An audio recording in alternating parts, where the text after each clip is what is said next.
시청자 여러분 안녕하십니까? 9월 4일 굿모닝 MBN 시작합니다. 오늘의 주요 뉴스입니다. 서희초 교사 49제 추모일인 오늘 공교육 멈춤의 날로 선언한 교사들이 대규모 집회를 예고하면서 교육 현장에 긴장감이 고조되고 있습니다. 교육부는 마지막까지 참여 자제를 호소하고 나섰는데 서울 양천구와 전북 군산의 초등교사에 이어 어제는 용인에서도 60대 고등학교 교사가 극단적 선택을 해 추모 열기가 높아지고 있습니다.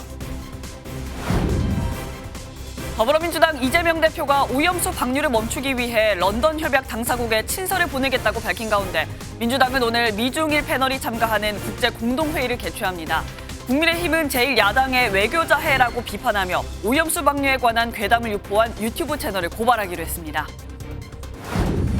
오늘 새벽 경부고속도로 안성휴게소 인근에서 고속버스가 넘어져 있던 화물차를 들이받아 2명이 숨지고 10명이 다쳐 병원으로 옮겨졌습니다.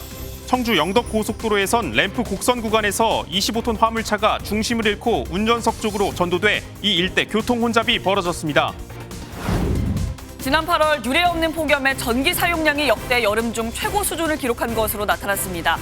일반 가정과 상점의 전기 수요가 급증한 게 원인인데 전기요금도 큰 폭으로 오른 터라 작년보다 30% 전기를 더 썼다면 2배 오른 요금을 감당해야 할 것으로 보입니다.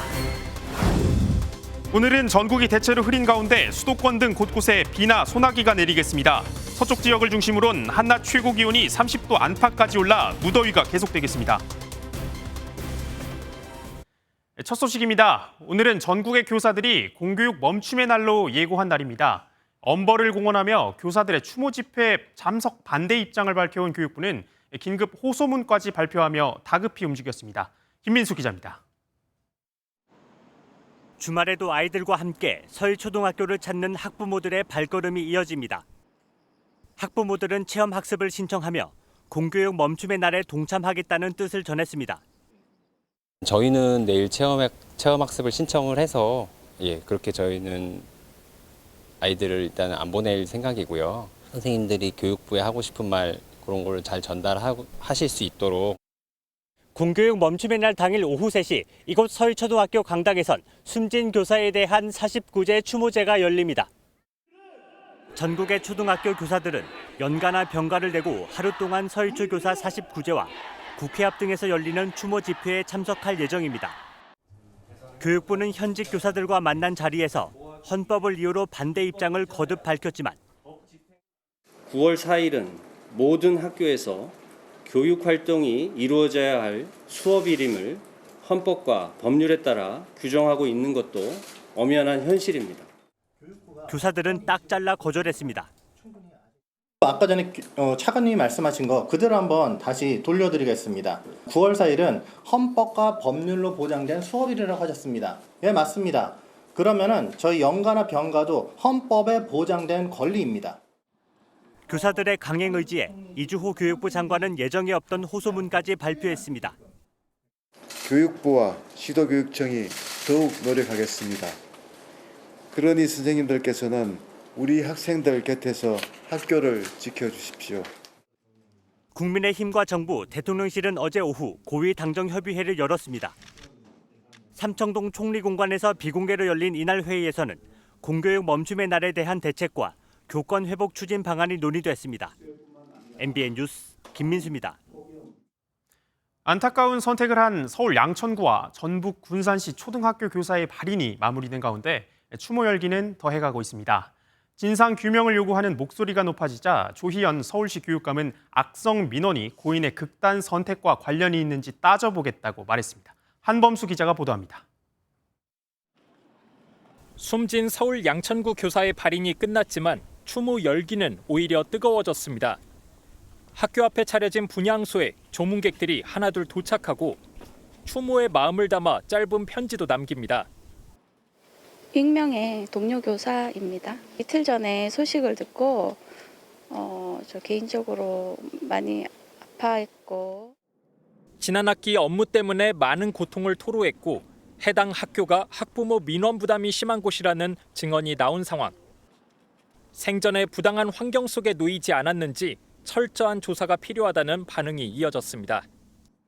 단편적인 대책으로는 계속 반복될 것 같은 이 교권을 보일 수 있는 시스템적인 문제가 서희초 사건 이후 한 달 반 만에 안타까운 죽음이 반복되자 조희연 서울시 교육감이 직접 대책을 내놨습니다. 고인의 선택이 악성 민원 때문이었음이 드러나면 수사기관에 고발하고 정당한 교육활동을 보호하기 위한 교육감 직속 조직을 만들겠다고 말했습니다. 전북 군산에서도 숨진 초등학교 교사의 발인식이 엄수됐습니다. 교육청 차원에서 동료 교직원에 대한 조사가 이뤄졌는데 아직 교권 침해 정황이 발견되진 않았습니다. 자책하는 메모가 담긴 휴대전화에 대한 포렌식이 이뤄지면 극단적 선택의 원인이 밝혀질지 주목됩니다. MBN 뉴스 한범수입니다. 경기 용인시의 한 60대 고등학교 교사가 숨진 채 발견돼 경찰이 수사에 나섰습니다. 어제 오전 10시 반쯤 경기 성남시 분당구 운중동에 있는 청계산 등산로 초입 근처에서 60대 교사 A씨가 숨진 채 발견됐습니다. 현장에 있던 A씨의 소지품에 유서가 있던 것으로 알려진 가운데 경찰은 최근 학부모 민원으로 스트레스를 받았다는 유족들의 진술이 있었다고 전했습니다. 더불어민주당 이재명 대표가 무기한 단식과 장외투쟁에 이어서 국제 여론전을 예고했습니다. 오염수 방류 중단을 촉구하는 친서를 국제사회에 보내겠다는 건데 국민의힘은 제1야당 대표가 외교 자해에 나섰다고 비판하며 민생 행보로 맞서겠다는 계획입니다. 보도에 유호정 기자입니다. 단식 나흘째인 이재명 더불어민주당 대표가 기자회견을 열고 여권의 오염수 명칭 변경 움직임을 일본식 성명 강요에 빗대 강도 높게 비판했습니다.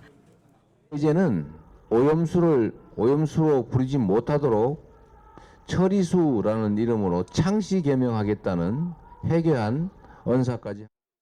이어 일본의 오염수 방류는 방사성 폐기물의 해양 투기를 금지한 런던 협약에 위배된다며 88개 당사국들의 친서를 보내겠다고 밝혔습니다. 10월 초 런던 협약 총회에서 일본의 위반 사실을 결의하도록 협조를 구하겠다는 겁니다. 이에 국민의힘은 제1야당 대표의 외교 자해이자 외교적 망신이라며 강하게 비판했습니다. 국정 발목 잡기로도 모자라 이제는 외교 자해 행위까지 저지르는 이재명 대표와 민주당의 행태에 분노를. 그러면서 이 대표를 향해 명분 없고 뜬금없고 원칙 없는 산무 단식을 중단하라고 촉구했습니다. 여당은 또 방류와 관련 없는 영상으로 정부가 위험성을 숨기고 있다고 주장하는 유튜브 채널을 고발하는 등 가짜뉴스 대응에도 나섰습니다. 야당이 장외투쟁과 무기한 단식에 이어 국제 여론전을 예고하며 전선을 확대하는 가운데 여당은 국민과 경제를 중심에 둔 민생 행보로 맞서겠다는 방침입니다. MBN 뉴스 유호정입니다.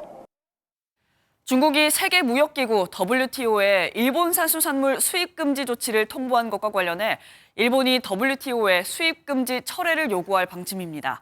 요미우리 신문은 중국이 WTO에 일본산 수산물 수입 전면 중단 조치를 통보한 만큼 일본도 WTO에 즉각 철회를 요구할 계획이라고 보도했습니다.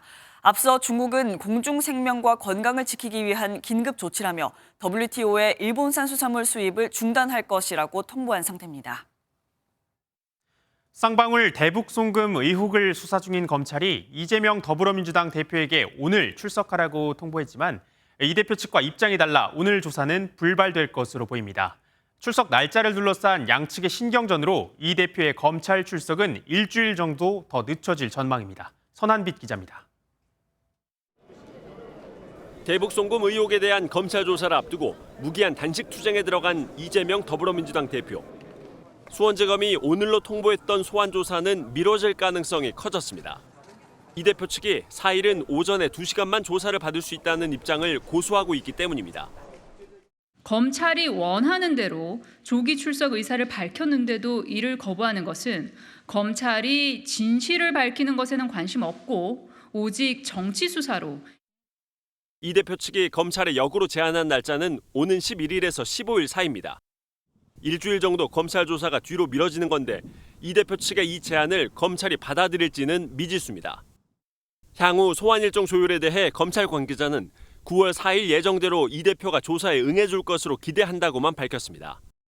검찰이 소환 조사 없이 곧바로 구속영장을 청구할 수 있다는 전망도 나오지만 가능성은 낮습니다. 이 대표 측에서 조사를 안 받겠다고는 하지 않은 데다가 조사를 받을 수 있는 구체적인 날짜까지 언급했기 때문입니다. 이 대표가 대북 송금 의혹으로 검찰에 출석하면 대장동 개발 비리 의혹 등에 이어 5번째 소환 조사가 됩니다. MBN 뉴스 서남미입니다.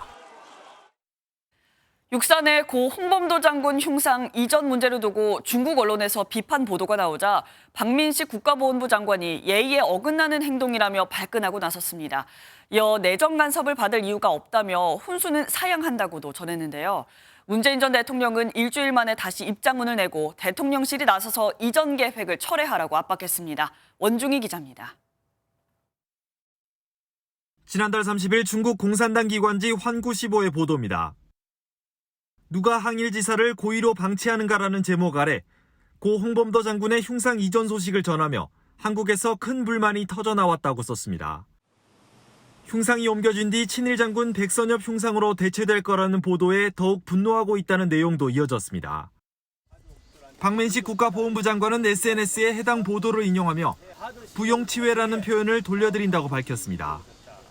부용치회는 상대방의 간섭을 허용하지 않겠다는 표현으로 주로 중국 외교당국이 상대방을 비판할 때 쓰는 용어입니다.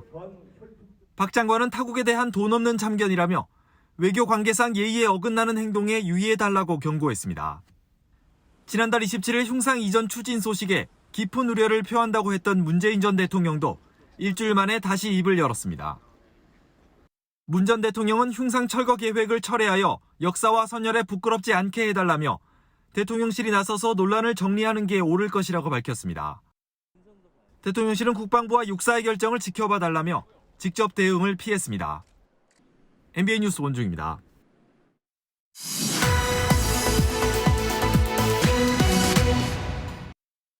네, 정치권 소식 더 알아보겠습니다. 국회 출입하는 안병수 기자 나와 있습니다. 네, 안 기자. 이재명 더불어민주당 대표가 일본 오염수 방류 공세에 연일 힘을 쏟는 모습이죠. 예, 이재명 대표는 단식을 시작하던 지난주 목요일 밤에도 후쿠시마 오염수 방류를 규탄하는 밤샘 농성에 참석했습니다. 그제도 서울 도심에서 열린 집회에 어김없이 참석했고 오늘은 화상으로 열리는 국제회의에 참여해 적극적으로 목소리를 낸다는 계획입니다. 이 대표뿐 아니라 사실 당 차원에서도 총력 투쟁을 하고 있다고 볼 수 있는데요. 정기국회를 앞두고 1박 2일간 진행됐던 워크숍에서 민주당 의원들은 긴급 비상체제에 돌입한다면서 오염수로부터 대한민국 주권을 지키겠다고 강조했습니다. 막아도 부족한데 공범 소리까지 들어서야 되겠습니까? 오염수 투기 중단을 위해서 정부의 모든 역량을 총동원할 것을 촉구합니다. 네, 이렇게 오염수 이슈에 힘을 쏟는 이유가 뭘까요? 직설적으로 말씀드리면은 결국 정치적으로 이득이 된다라는 판단이 깔려 있을 수밖에 없겠죠. 아시는 것처럼 민주당은 이 대표 사법 리스크와 그리고 돈봉투 사태 등으로 어려움을 겪고 있거든요. 그런데 이 오염수 이슈에 대해서는 정부 여당이 국민 불안을 무시하고 있다. 이런 국민적 불만이 높은 것으로 민주당은 분석하고 있습니다. 최근 한 여론조사를 보면은 국민 10명 중에 7명은 오염수 방류로 인한 해양수산물 오염을 우려하는 것으로 나타났습니다. 이러한 국민적 불안과 또 정부 여당에 대한 비판 여론을 확대해서 당내 어려움을 해소하고 나아가 내년 총선까지 이슈화하겠다는 의도로도 읽힙니다. 네, 그렇다면 이번엔 여당 상황 살펴보겠습니다. 김기현 국민의힘 대표 오늘부터 민생 투어를 한다고요? 예, 김기현 국민의힘 대표는 오늘 서울 고용노동청을 찾아서 체불임금 대책을 논의합니다. 김 대표는 지난달 중순까지도 김기현이 간다라는 민생 탐방 일정을 소화했었는데요. 이번 달 추석 연휴를 계기로 민생에 힘을 주면서 일하는 집권 여당 이미지로 야당과 차별화하려는 시도로 볼 수 있습니다. 추석 전까지 일주일에 2차례 전국 곳곳의 민생 현장을 찾는다는 계획입니다. 네, 이 민생 투어 야당 공세에 좀 대응을 하는 목적도 있겠죠? 예, 물론입니다. 국민의힘 관계자는 민주당의 땡깡 투쟁에 맞서서 국민과 그리고 민생만 보고 간다는 취지라고 강조했습니다. 민주당이 후쿠시마 오염수 방류 반대에 전력을 다한다면은 국민의힘은 민생에 힘을 싣는 방향으로 대응하겠다는 건데요. 집권 여당으로서 먹고 사는 문제가 어느 이슈보다 중요한 만큼 내년 총선을 겨냥한 포석일 수밖에 없습니다. 실제로 국민의힘은 이번 정기국회 개회 일성으로 100일간의 온전한 민생의 시간을 강조한 바 있습니다. 우리 국회의원들이 마지막 책임감을 다해 21대 국회가 최악의 정쟁 국회였다는 오명을 닦아내는 온전한 민생의 시간이 되어야 합니다. 네, 이 여당 얘기 좀 더 해보면 어제도 이 윤미향 의원이 최근 일본 방문을 놓고 여당이 이렇게 공격을 이어갔어요. 예, 무소속 윤미향 의원이 친북단체죠. 제일본 조선인 총연합회, 그러니까 조총련이 참여한 행사에 참석을 해서 논란이 일었습니다. 윤 의원은 SNS를 통해서 조총련의 단독 주최 행사가 아니었다, 색깔론 갈라치기다라고 반박을 한 바 있습니다. 그런데 정부까지 나섰습니다. 외교부가 북한이 핵과 미사일을 도발하는 시점에 조총련 관련 행사에 참석한 것은 더더욱 적절하지 않다고 지적한 겁니다. 국민의힘은 윤 의원을 국회의원직에서 제명해야 한다고 공세 수위를 높이면서 국회윤리특별위원회에 제소하는 방안도 검토하고 있다고 밝혔습니다. 네, 이 정치권의 이념 논쟁이 좀 격렬화되는 분위기인데 이번 주엔 이 대정부 질문도 좀 있잖아요. 이 정치권 이념 논쟁 좀 더 격렬해질 것 같은데 어떤가요? 내일부터 나흘 동안 대정부 질문이 시작이 됩니다. 내년 총선의 전초전격인 21대 국회 마지막 정기국회 대정부 질문으로 여야 정쟁이 절정에 달할 것으로 예상이 되는데요. 내일 정치 분야를 시작으로 6일 외교통일 안보, 그리고 7일 경제, 8일 교육, 사회, 문화 분야로 이어집니다. 단골 소재였던 일본 오염수 방류 문제에 더해서 홍범도 장군 흉상 이전, 최상병 순직 사건 수사, 그리고 잼버리 파행과 양평고속도로 특혜 의혹 등이 다뤄질 것으로 보입니다. 여야는 각 분야별로 전문성과 함께 전투력이 강한 의원들을 지리자로 내세울 예정인데요. 특히 이념 논쟁의 분수령인 외교통일 안보 분야 질의에서는 국민의힘에서 성일종, 태영호 의원 등이, 민주당에서는 김병주, 박주민 의원 등이 나서 치열한 설전이 예고됐습니다. 네, 치열한 공방 한번 지켜봐야겠습니다. 지금까지 정치부 안병수 기자였습니다. 북한이 그제 새벽 발사한 장거리 전략 순항미사일이 전술핵 공격을 대비한 가상훈련이었다고 밝히며 핵 타격 임무를 정확히 수행했다고 주장했습니다. 우리 합동참모본부는 북한의 이런 발표가 과장됐다고 반박했습니다. 신희진 기자입니다. 북한이 그제 새벽 장거리 전략 순항미사일 2발을 발사했다고 주장하며 사진 2장을 공개했습니다. 붉은 화염을 내뿜으며 하늘로 치솟는 미사일의 모습과 공중에서 폭발하는 장면이 담겼습니다. 조선중앙통신은 적들에게 실질적인 핵위기에 대해 경고하기 위한 전술핵 공격 가상 발사 훈련이었다고 보도했습니다. 그러면서 장거리 순항미사일 핵 타격 임무를 정확히 수행했다고 밝혔습니다. 우리의 강세에 의하여 적들이 연이어 시위하고 싶어하는 연합공군 전력의 우세에 대한 서위의 자만감과 안도감이 곧 위구감으로 바뀌게 될 것이라고 확언했습니다. 2발의 미사일은 청천강 하구에서 서해로 발사됐고 팔자형 궤도로 1,500km 거리를 각각 2시간 넘게 비행한 뒤 목표로 잡은 섬 상공의 150m에서 공중 폭발했다고 주장했습니다. 순항미사일은 저고도로 비행하고 궤도를 바꿀 수 있어 탐지와 요격이 쉽지 않습니다. 특히 북한이 미사일의 공중 폭발을 강조한 것은 목표물에 대한 살상력을 극대화하는 훈련임을 부각하려는 의도로 풀이됩니다. 합동참모본부는 북한의 발표가 과장됐고 모두 성공한 것은 아니라고 반박했습니다. 실제로 북한 매체들이 순항미사일 2발 가운데 한 발만 공중 폭발하는 모습을 공개해 나머지 한 발은 실패했을 가능성을 배제할 수 없습니다. 이와 함께 북한은 김정은 총비서가 지난달 동해 함대를 찾은 데 이어 군함 부품 공장을 시찰하는 영상을 공개했습니다. 북한이 함정 건조 능력을 과시하며 북러 해군 공조를 본격화하려 한다는 분석과 함께 오는 9일 정권 수립일을 앞두고 추가 도발이 이어질 거란 관측이 나옵니다. MBN 뉴스 신혜진입니다. 오늘 전국이 대체로 흐린 가운데 오전까지 중부지방에는 비가 내리겠습니다. 낮에는 늦더위 속 내륙 곳곳에 소나기 예보도 들어있는데요. 날씨 알아보겠습니다. 김다영 기상캐스터 자세한 날씨 전해주시죠. 네, 오늘 나오실 때는 우산을 잘 챙겨주셔야겠습니다. 비와 소나기 예보가 들어있는데요. 지금은 주로 경기 북부와 영서 북부를 중심으로 비가 내리고 있고요. 경기 연천에는 호우주의보가 발효 중인 가운데 시간당 30mm 안팎의 세찬 비가 쏟아지고 있습니다. 중서부와 경북 서부 지역은 오늘 오전까지 비가 이어지겠습니다. 앞으로 경기 북동부와 영서북부에 최고 60mm, 그 밖에 중부지방에도 5에서 40mm의 비가 예상되고요. 동풍의 영향을 받는 동해안 지역은 저녁까지 가끔 비가 내리겠습니다. 또 오후부터 밤 사이 내륙을 중심으로는 5에서 40mm의 소나기가 내리겠고요. 일부 지역은 벼락과 돌풍을 동반해 시간당 30mm 안팎으로 강하게 쏟아질 때가 있겠습니다. 오늘도 한낮에는 늦더위가 이어지겠습니다. 낮 기온 서울 29도, 대구 31도, 광주는 32도까지 오르겠습니다. 날씨였습니다.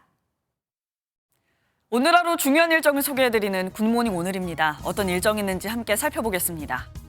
여야가 오늘 국민권익위원회에 국회의원 가상자산 전수조사를 위한 개인정보 제공 동의서를 제출합니다.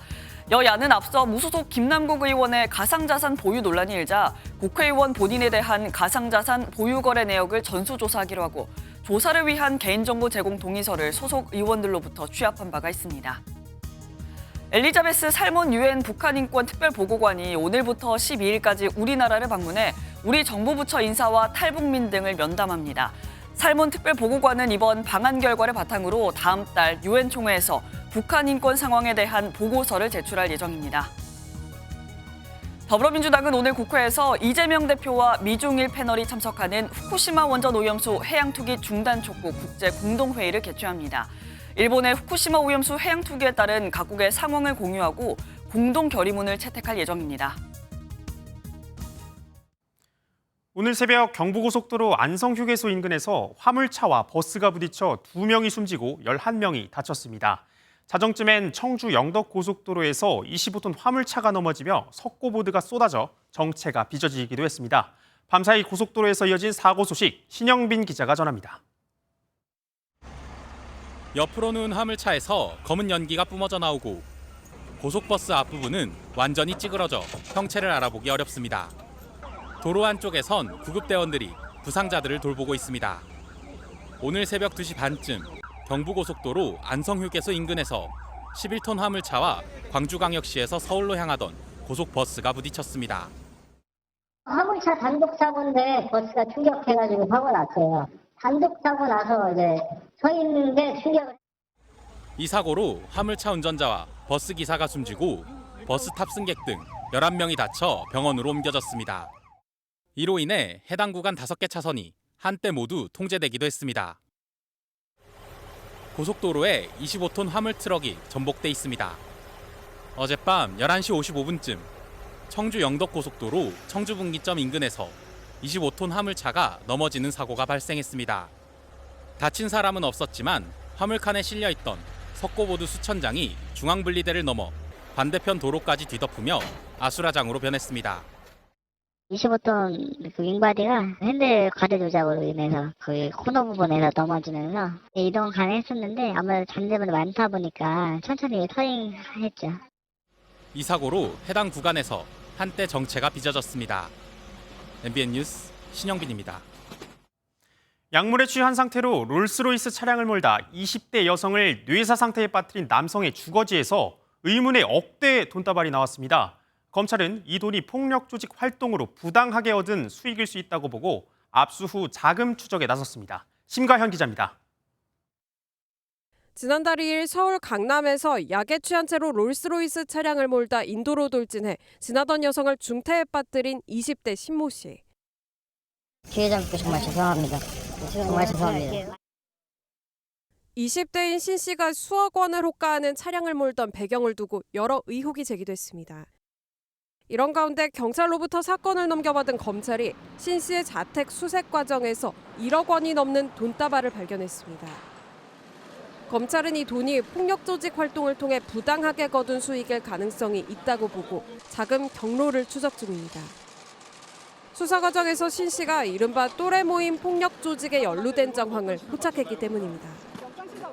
MG 조폭으로도 불리는 이 조직은 지역이 아닌 나이대를 기준으로 20, 30대 폭력배가 모이는 형태인데 신 씨가 이런 활동을 통해 거액의 수익을 얻은 것으로 검찰은 의심하고 있습니다. 신 씨는 최근 사건 변호를 위해 검찰 고위직 출신의 전관 변호사를 선임하면서 고액의 수임료의 출처에도 의문이 제기되고 있습니다. MBN 뉴스 심가현입니다. 최근 신림동 서현역에서 일어난 흉악 범죄로 안 그래도 불안한데 SNS엔 각 지역에서 흉기 난동을 벌이겠다는 강력 범죄 예고글까지 올라오며 더욱 불안하셨죠. 이에 대검찰청은 범죄 예고글을 올린 피의자들을 엄정히 수사하라며 지시하고 소년범인 경우에도 봐주지 말라고 당부했습니다. 길기범 기자의 보도입니다. 신림동 묻지마 흉기 난동 사건부터 서현역 칼부림 사건, 또 신림동 등산로 살인 사건까지 무차별적인 흉악 범죄로 뒤숭숭한 가운데 SNS에는 특정 장소에서 언제 칼부림을 하겠다는 살인 예고글까지 올라오며 불안감은 더욱 커졌습니다. 장소도 서울 잠실역과 강남역, 부산 서면역, 경기 의정부역, 놀이동산 등 전국 곳곳이었습니다. 무서워서 자리 피하기도 하고 그 예고글 많이 올라온 후로는 잘 안 다닌 것 같아요. 안 좋은 일 당할 수 있으니까 그 장소 근처도 안 가게 되는 것 같아요. 이처럼 지난달까지 살인 예고글이 485건 올라오며 불안감 증폭은 물론 경찰 치안력까지 낭비되자 검찰이 엄정 대응 방침을 세웠습니다. 대검찰청은 일선 검찰청에 강력범죄 예고 사건에 대해 약식 기소 대신 정식 재판을 청구하라고 지시했습니다. 또 살인 예고 범죄 피의자 중 41%에 달하는 10대 소년범에 대해서도 봐주지 말라고 당부했습니다. 대검은 특별한 사정이 없는 한 기소유예 처분을 지향하고 소년 보호 사건 송치나 정식 기소를 통해 선도와 예방 효과가 이뤄질 수 있도록 하라고 지시했습니다. 경찰 역시 가능한 처벌 규정을 동원해 엄하게 처벌하겠다는 방침을 밝혔는데 강력 처벌로 관련 범죄가 잠잠해질 수 있을지 주목됩니다. MBN 뉴스 길기범입니다.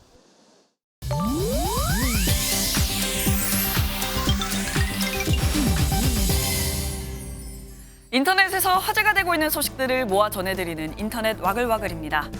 그룹 방탄소년단의 멤버 지민의 아버지가 최근 3년간 저소득층에게 라면을 기부해온 사실이 뒤늦게 드러나 누리꾼들의 훈훈함을 자아냈습니다. 어제 부산 남구에 따르면 지민 아버지는 지난 2020년 9월부터 올해 1월까지 관내 저소득층 세대에 라면 5천여 박스를 후원했다는데요. 이를 돈으로 환산하면 약 7,400만 원에 달한다고 합니다. 라면 외에도 참치 등 약 220만 원을 후원한 것으로 알려졌는데요. 앞서 지민도 지난달 25일 부산 남구에 고향사랑 기부금을 전달하기도 하고 아버지를 통해 부산과 전남, 강원, 충북교육청에 1억 원씩을 기부했다고요. 선한 영향력도 부전자전이었습니다.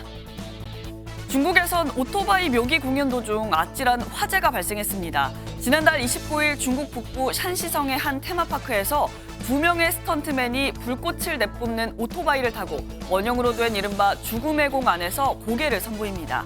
X자를 그리며 원 안을 돌던 도중 오토바이 한 대가 갑자기 바닥으로 떨어지고 화염이 분출됩니다. 밖에서 직원들이 소화기로 불을 끄고 문을 연 후에야 스턴트맨은 탈출했지만 결국 병원으로 이송됐는데요. 나머지 오토바이 한 대는 이 와중에도 계속해서 공연을 이어갔다고 합니다. 이 장면을 목격한 일부 관광객은 충격을 호소한 것으로 전해졌는데요.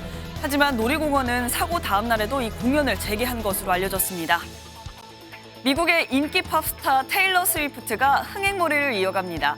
테일러 스위프트의 공연 실황을 담은 영화 에라스 투어가 예매 첫날 3시간도 안 돼서 2,600만 달러, 우리 돈 약 343억 원의 어마어마한 수익을 올린 건데요. 미국 최대 영화관 체인 AMC에 따르면 역대 개봉작 중 하루 최대 예매액 기록으로 하루 만에 1,690만 달러를 벌어들인 영화 스파이더맨 노웨이 홈의 종전 기록을 넘어섰다고 합니다. 스위프트는 올해 3월부터 미국 도시를 순회하며 콘서트로 지금까지 1조 원이 넘는 티켓 수입을 올린 것으로 알려졌는데요. 콘서트 영상을 스크린으로 갖고 오면서 미국의 영화업계에 최고의 선물이 되고 있습니다. 그녀의 콘서트 영화 에라스 투어는 이번 달 13일 북미에서 개봉할 예정이라네요. 인터넷 와글와글이었습니다. 지난달 한여름 날씨 유독 더우셨죠? 유례없는 불볕더위에 전기 사용량이 역대 여름 중 최고 수준까지 오른 것으로 나타났습니다. 일반 가정과 상점의 전기 수요가 급증한 게 원인으로 보이는데요. 전기요금도 많게는 2배까지 오를 것으로 보입니다. 최은미 기자입니다. 더워도 너무 더웠던 8월. 잠시도 에어컨을 끄지 못하는 집들이 많았습니다. 그냥 더위만 잠깐 식히고 껐을 텐데 요즘은 너무 덥고 하다 보니까 하루 종일 계속 틀어놓기도 하고. 실제로 지난달 전기 거래량은 역대 여름 중 가장 많은 5만 1000여 기가와트시인 것으로 잠정 집계됐습니다. 산업용 전기 수요는 매달 일정하다는 점에 비춰볼 때 일반 가정과 이런 상점의 전기 수요가 폭발적으로 늘어난 게 원인으로 지목되고 있습니다. 전기 요금도 오른 터라 각 가정에 청구될 액수도 크게 늘 것으로 보입니다. 4인 가구에서 작년 8월만큼 전기를 썼다면 작년엔 66,690원을 냈지만 올해는 20.8% 오른 85,530원을 내야 합니다. 작년보다 전기 사용량이 20% 늘었다면 이달 전기요금은 지난해보다 73.4% 급증한 115,640원이 청구되고 30% 늘었다면 거의 2배인 131,340원을 내야 합니다. 사용량이 늘수록 요금이 높게 매겨지는 누진제가 적용되기 때문인데 8월 전기요금 고지서는 9월 중순부터 각 가정에 전달될 예정입니다. MBN 뉴스 최은미입니다. 상저하고 지표가 전월보다 하락해서 기존 추세를 밑돈다는 뜻이죠. 이런 전망과 달리 하반기에도 경기 부진이 이어지면서 나라 곳간에 비상이 걸렸습니다. 지난해보다 덜 거친 세금이 연말엔 최대 60조 원에 달할 것이란 전망이 나오는데 정부가 빚을 내는 추경 대신 역대 최대 규모의 기금을 투입하는 방안을 검토하고 있습니다. 김경기 기자의 보도입니다. 하반기 시작인 지난 7월에도 중앙정부가 걷어들인 세금은 1년 전보다 3조 7천억 원 줄었습니다. 올 들어 7월까지 국세 수입은 217조 6천억 원. 경기 침체와 부동산 등 자산 거래 회복 지연으로 작년보다 덜 거친 세금은 40조 원을 넘어 43조 4천억 원까지 늘어났습니다. 여기에 중국 경기 침체 우려까지 더해지면서 연말에는 최대 60조 원까지 늘어날 수 있다는 우려 섞인 전망이 나오고 있습니다. 최악의 세수 펑크가 현실로 임박하자 정부는 역대 최대 규모의 기금 여윳돈을 투입하는 방안을 추진하고 있습니다. 외국환 평형기금에서 최대 20조 원을 확보해 이를 일반에게 재원으로 활용하겠다는 겁니다. 지방정부에 내려보내는 돈을 제외한 나머지 16조 원도 빚을 내는 추경 편성 없이 미집행 예산 등을 활용해 충당할 방침입니다. 세수 결손이 부족이 얼마나 일어날지에 관해서는 9월 초에 저희들이 현재 추계 작업을 하고 있기 때문에 그때 작업이 마무리되면 최종적으로 국세 수입이 줄면서 나랏빚 중 국민 세금으로 갚아야 하는 적자성 국가 채무는 내년에 800조 원에 육박할 것으로 전망됩니다. MBN 뉴스 김경입니다.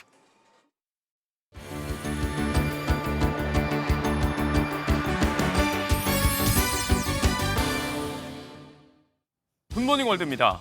오는 9월 8일은 영국의 엘리자베스 2세 여왕이 세상을 떠난 지 딱 1년이 되는 날인데요. 생전에 여왕이 유독 사랑했던 짧은 다리의 웰시 코기들, 추모를 위해 한자리에 모였습니다. 여기도 저기도 온통 짧은 다리의 웰시 코기들인데요. 붉은 왕실 제복에 왕관까지 갖춰 쓴 이 친구는 단연 눈에 띄고요. 곳곳에서 왕관을 쓴 강아지들을 쉽게 찾아볼 수 있습니다. 영국 버킹엄 궁전 앞. 오는 9월 8일 영국 엘리자베스 2세 여왕의 서거 1주기를 맞아 추모를 위해 모인 견공들입니다. 여왕의 반려견 사랑은 익히 알려져 왔는데요. 특히 웰시 코기를 사랑했던 여왕을 위해 이렇게 한자리에 모이게 됐답니다. 하늘에 있는 여왕이 보고 있다면 더없이 흐뭇한 미소를 보냈을 것만 같죠. 겁이 많아서 번지점프 한번 못 해본 저 같은 분들은 심장 부여잡으셔야겠습니다. 무려 높이 370m, 보기만 해도 아찔해지는 다리에서 줄도 없이 뛰어내리는 사람들이 있는데요. 중국으로 갑니다. 거대한 붉은 다리 위, 겁도 없이 낙하산을 펼치고 다짜고짜 뛰어내리는 사람들. 중국 구이저우성, 높이 370m의 바링강 다리에서 펼쳐진 낙하산 점프 대회입니다. 평원이 없는 것으로 유명한 구이저우성은 세계에서 가장 높은 다리들을 갖고 있는데요. 석회암 카르스트 지형으로 이루어진 바링강 계곡을 날며 펼쳐지는 풍경은 그야말로 장관입니다. 빠르고 정확하게 목표 지점에 도착하는 게 승부의 관건인데요. 전 세계 11개국 25명의 선수가 참가해 마음껏 계곡을 누볐습니다. 보는 사람은 아찔하지만 어쩐지 짜릿함도 느껴지는 현장이었네요. 야생동물의 천국 미국. 지역 경찰들의 임무는 비단 사람을 구하는 일에만 그치지 않는데요. 이들이 물에 빠져 허우적대는 사슴을 구하는 방법을 소개합니다. 영상으로 보시죠. 미국 매사추세츠 한 주택에서 촬영된 경찰 보디캠 영상입니다.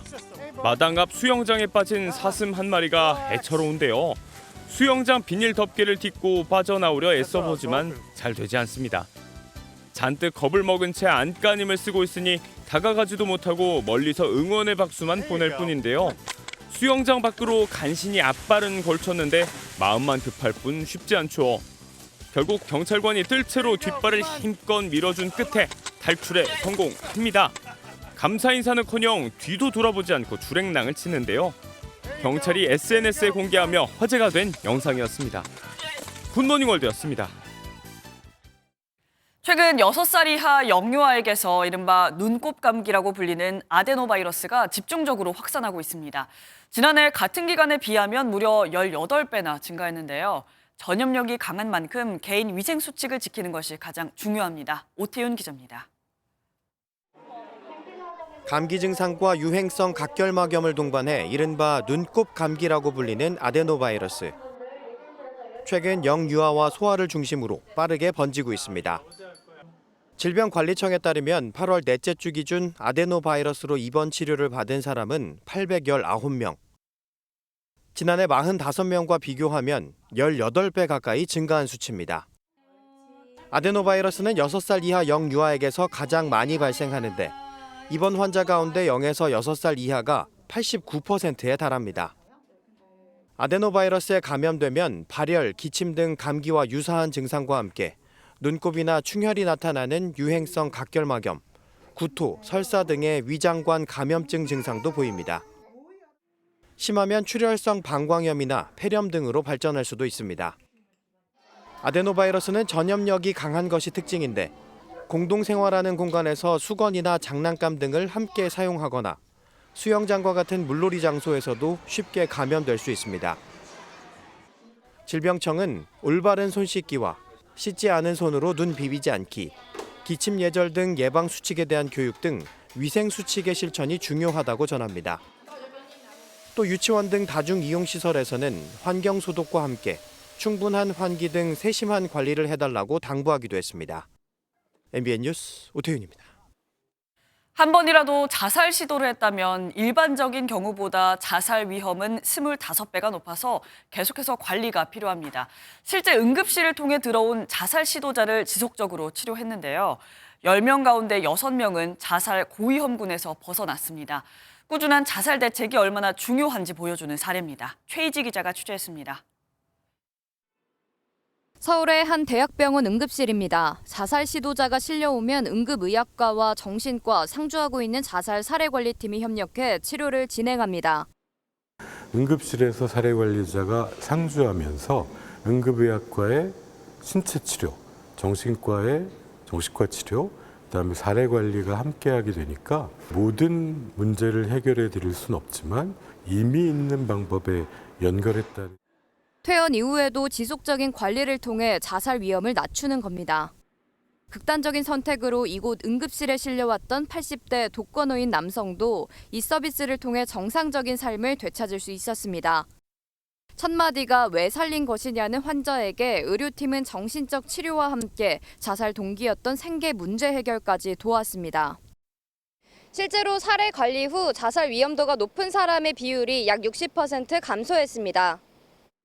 문제는 자살 시도자 사후 관리가 아직 일부 병원에 국한한다는 점입니다. 사례관리팀 고용 형태도 불안정해 이직이 잦아 일관적인 관리에도 악영향을 끼칩니다. 그 실무자들의 전문성과 노력이 이제 뒷받침되어야 하는 거거든요. 그 전문성이 잘 발휘될 수 있도록 하는 그런 좀 안전한 고용 환경과 복지, 그리고 보다 더 나은 좀 임금 체계가 구축되면. 자살 시도자가 재시도에 나서는 불행을 막으려면 제도 확산과 처우 개선이 절실해 보입니다. MBN 뉴스 최희지입니다. 시속 160km의 강풍을 동반한 제9호 태풍 사울라가 홍콩과 중국 남부를 강타했습니다. 미처 피해를 수습하지도 못했는데 제11호 태풍 하이쿠이가 타이완을 관통해 또다시 중국으로 향하고 있습니다. 보도에 서영수 기자입니다. 강풍에 부러진 나무가 주차된 차량을 덮쳤습니다. 거센 파도가 휩쓸고 간 해안도로는 힘없이 무너져 내렸습니다. 최대 시속 140km의 강풍을 동반한 제11호 태풍 하이쿠이가 타이완에 상륙했습니다. 타이완에서만 3천여 명이 대피했고 항공과 선박 수백 편의 운행이 취소되는 등 피해가 속출했습니다. 我们千万不可以掉以轻心，各单位都要加强戒备，中央地方更要齐心协力的来防台。 오늘 새벽 타이완을 관통한 하이쿠이는 중국으로 향하고 있습니다. 앞서 태풍 사울라로 심각한 피해를 입은 홍콩과 중국 남부 지역엔 비상에 걸렸습니다. 주민 약 90만 명이 긴급 대피한 가운데 강풍에 나무가 차량에 떨어져 1명이 숨지고 2명이 다쳤습니다. 我同喺屋企度見到啲窗係震緊，都有少少驚個玻璃會爛跌開。見到今日咁嘅情景，啲樹冧晒，都有少少驚佢下一秒可能會砸我自己度。 중국 당국은 내일 오후 하이쿠이가 중국 남부에 상륙할 것으로 보고 태풍 피해에 대비하고 있습니다. MBN 뉴스 서영수입니다. 미국 서부 사막에 폭우가 쏟아지면서 때마침 축제에 참가한 7만여 명이 고립됐습니다. 즐기러온 사람들이 졸지에 생존을 걱정해야 하는 신세가 됐습니다. 이동훈 기자입니다. 캠핑 트레일러와 텐트 위로 방수포가 설치됐습니다. 바닥은 아예 질퍽질퍽한 갯벌같이 변했습니다. 흡사 해안가의 머드 축제장과 다름없는 모습입니다. 현지 시각으로 2일 미국 네바다주의 사막에서 열린 버닝맨 축제가 폭우로 인해 차질을 빚었습니다. 폭풍우가 몰아치고 홍수가 발생해 연결 도로가 폐쇄되면서 임시도시 블랙록시티에 모인 축제 참가자 7만여 명이 고립됐습니다. 버닝맨은 예술과 자기 표현을 주제로 지난 1986년부터 매년 열리는 축제로서 사막에 임시도시를 세워 진행합니다. 올해 행사는 지난달 27일 시작해 오는 4일에 끝납니다. 버닝맨 주최 측은 폭우로 인해 남은 기간 출입이 폐쇄됐다고 밝혔습니다.